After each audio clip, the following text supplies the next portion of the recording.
Apasumpay sa mong balita karon lang yung hapon na punan og duha ka konfirmadong kaso sa COVID-19 ang Lapu-Lapu City. Sa kinatibukan aduna nay 20 na ka COVID cases sa maong dakbayan.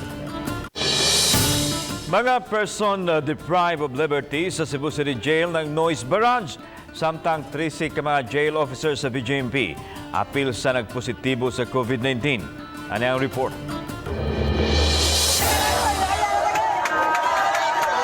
Sa usa ka video nga mikatap online, makita ang sitwasyon sa sulod sa bilangguan nga hilabihan kasaba. Gani, sikit sab kaayo ang ilang kahimtang sulod sa ilang nahimutangan. Nasubo ah. First time lagi ni Daddy. Nagsagit yun ng pinariso, Daddy. Hindi sila ganahan magpasulod. Wala, kaluoy na uy.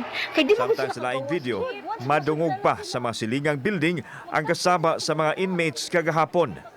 Ang noise barrage na hitabo human migawas ang resulta nga adunay 123 sa Cebu City Jail nagpositibo sa COVID. Unsa man kaha ang hinungdan? May tumaw kagahapong adlaw ang noise barrage sa mga pineriso sa Cebu City Jail. Gumikan kay nakalitan ang mga pineriso nga nakita nila nga daghang mga pulis nga miadto didto sa naasoy nga jail facility.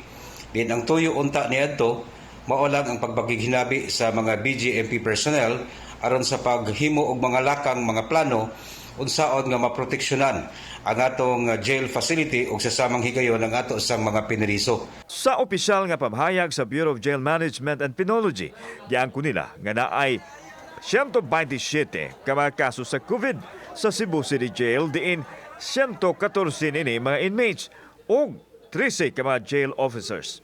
Gipaniguro sa BJMP nga tutukan ang sitwasyon sa mga nagpositibo sa virus.